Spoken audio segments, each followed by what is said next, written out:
Hi friends, ഇന്ന് ഞങ്ങളുടെ യാത്ര തെങ്കാശി തിരുമല കുമാരസ്വാമി ക്ഷേത്രത്തിലേക്കാണ്. യാത്രകൾ ഇഷ്ടമല്ലാത്ത ആരും തന്നെ ഉണ്ടാവില്ല. എന്നാൽ ഈ ക്ഷേത്രത്തിലേക്കുള്ള യാത്ര പ്രത്യേക ഒരു അനുഭവം തന്നെയാണ്.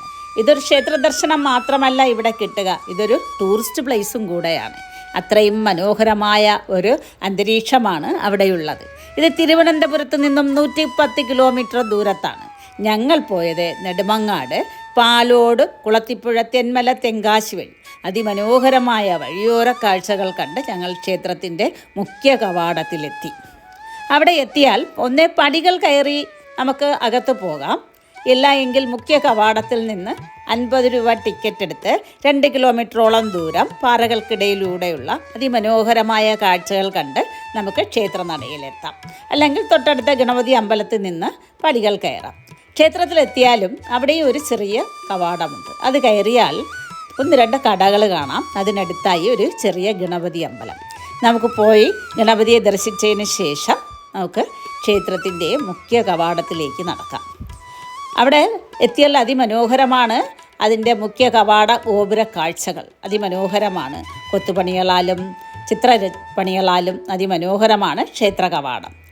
അതിനകത്ത് കയറിയാൽ നമുക്ക് അകത്ത് പോയി മുരുക ഭഗവാനെ ദർശിക്കാം. കിഴക്ക് ദർശനമായിട്ടാണ് മുരുക ഭഗവാനെ പ്രതിഷ്ഠിച്ചിരിക്കുന്നത്. ക്ഷേത്രമെല്ലാം വലം വെച്ച് കറങ്ങി ചുറ്റി തൊഴുത് നമുക്ക് പ്രസാദവും എല്ലാം വാങ്ങി പുറത്തിറങ്ങാം. അതിനകത്ത് കയറിയാൽ കരിങ്കൽ തൂണുകൾ, എല്ലാം കൊത്തുപണികളോടുകൂടിയ വിവിധ തരം കരിങ്കൽ തൂണുകൾ നമുക്ക് കാണാനായി കഴിയും. അതിൽ നിന്ന് തന്നെ ഈ ക്ഷേത്രത്തിൻ്റെ പഴക്കം നമുക്ക് മനസ്സിലാക്കാവുന്നതേയുള്ളൂ. ക്ഷേത്രത്തിൽ നിന്നും പുറത്തിറങ്ങിയാൽ 2 നടവഴികളോട് കൂടിയ ഒരു അതിമനോഹരമായൊരു ഗോപുരവും ആ ക്ഷേത്രത്തിന് മുന്നിലായിട്ടുമുണ്ട്. അതും മയിലിൻ്റെ ചിത്രപ്പണികളാലും കൊത്തുപണികളാലും അതിമനോഹരമായ ഒരു കാഴ്ച തന്നെയാണ്. അവിടെ നിന്നും അമ്പലത്തിൻ്റെ പുറം ചുറ്റിക്കറങ്ങി നമ്മൾ തൊഴുകയാണെങ്കിൽ പുറത്തായിട്ടൊരു കാളീക്ഷേത്രമുണ്ട്. അവിടെയും പോയി നമ്മൾ വലം വെച്ച് തൊഴുത് പുറത്തേക്ക് ഇറങ്ങാം. അവിടെ നിന്നും നമ്മൾ പോകുന്നത് കുളക്കരയിലേക്കാണ്. ആ കുളവും ഈ ക്ഷേത്രത്തോളം പഴക്കമുണ്ട് എന്നാണ് പറയപ്പെടുന്നത്. അതും മയിലിൻ്റെ ചിത്രങ്ങളാൽ അതിമനോഹരമാണ്. അതിനുശേഷം നമുക്ക് ക്ഷേത്രത്തിൻ്റെ മുകളിൽ നിന്ന് താഴേക്കുള്ള ദൃശ്യങ്ങൾ നോക്കി ആസ്വദിച്ച് എത്ര സമയം വേണമെങ്കിലും അവിടെ നിൽക്കാം. നെൽപ്പാടങ്ങൾ, തെങ്ങിൻ തോപ്പുകൾ, കൊച്ചു വീടുകൾ, കൊച്ചു ഗ്രാമങ്ങൾ, എങ്ങും പച്ചപ്പ്, അതുപോലെ തന്നെ പാറക്കൂട്ടങ്ങൾ, മേഘങ്ങൾ, അതിസുന്ദരമായ കാഴ്ചകൾ. എത്ര നേരം വേണമെങ്കിലും അവിടെ നമുക്ക് കാറ്റ് കൊണ്ടുകൊണ്ട് ഇരിക്കാം. അതിനുള്ള സൗകര്യവും അവിടെ ഒരുക്കിയിട്ടുണ്ട്. കോൺക്രീറ്റ് ബെഞ്ചുകൾ അവിടെയായി ഒരുക്കിയിട്ടുണ്ട്. നമുക്ക് എത്ര സമയം വേണമെങ്കിലും അവിടെ ചിലവഴിക്കാം. ഇവിടുത്തെ ഐതിഹ്യമായി പറയുന്നത് നോക്കാം. ഒരു സമ്പന്ന കുടുംബത്തിലെ അംഗമായിരുന്നു ശിവഗാമി അമ്മയ്യാർ.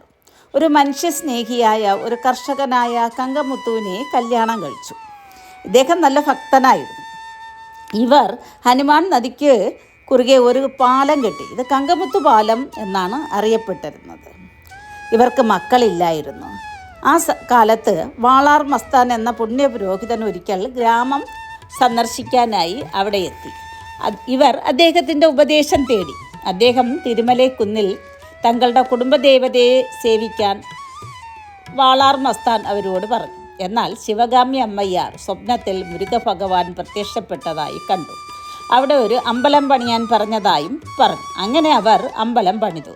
കുന്നിൻ മുകളിലായതുകൊണ്ട് തന്നെ വളരെ സാമ്പത്തികം ആവശ്യമായി വന്നു. അങ്ങനെ അവരുടെ സ്വത്തുക്കളെല്ലാം വിറ്റതായും പറയപ്പെടുന്നു.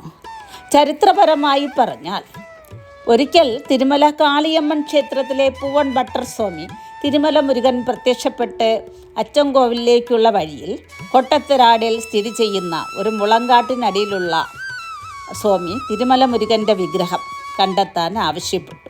ഉറുമ്പുകൾ വിഗ്രഹം കണ്ടെത്താൻ വഴി കാണിച്ചു തരും എന്നും പറഞ്ഞു. ഈ സന്ദേശം അന്നത്തെ കേരള പന്തളം രാജാവിനെ അറിയിച്ചു.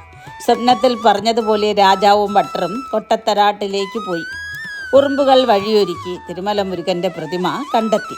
അത് കൊണ്ടുവന്ന് ഇന്നത്തെ ക്ഷേത്രത്തിൻ്റെ ശ്രീകോവിലിൽ സ്ഥാപിച്ചു. ഏകദേശം 600 വർഷങ്ങൾക്ക് മുമ്പ് എന്നും പറയപ്പെടുന്നു. എന്തുകൊണ്ടും അതിമനോഹരമായൊരു ക്ഷേത്രവും ക്ഷേത്ര കാഴ്ചകളുമാണ്. ഒരിക്കലെങ്കിലും നിങ്ങൾ പോയി കാണുക. ഇവിടുത്തെ ഉത്സവവും പ്രധാന ദിവസങ്ങളുമായി പറയുന്നത് എല്ലാ തമിഴ് മാസത്തിലെയും അവസാനത്തെ വെള്ളിയാഴ്ച എല്ലാ മാസത്തിലെയും കാർത്തിക നക്ഷത്രം, എല്ലാ തമിഴ് മാസങ്ങളിലെയും ആദ്യ ദിവസം, ഷഷ്ടി, സ്കന്ദഷഷ്ടി, ഇതെല്ലാം ഇവിടെ മുഖ്യമാണ്. 2012 മുതൽ കുന്നിൻ മുകളിൽ എത്താൻ റോഡ് ഉപയോഗിച്ചു വരുന്നു. ചെങ്കോട്ടയിൽ നിന്നാണെങ്കിൽ 10 കിലോമീറ്റർ ദൂരവും തെങ്കാശിയിൽ നിന്ന് 8 കിലോമീറ്റർ ദൂരവും. അതിമനോഹരമായ ക്ഷേത്ര സമുച്ചയം. ഒരിക്കലെങ്കിലും പോയി കാണുക, തീർച്ചയായും പോയി കാണണം. ബാക്കി നേർക്കാഴ്ചയായി കാണാവുന്നതാണ്.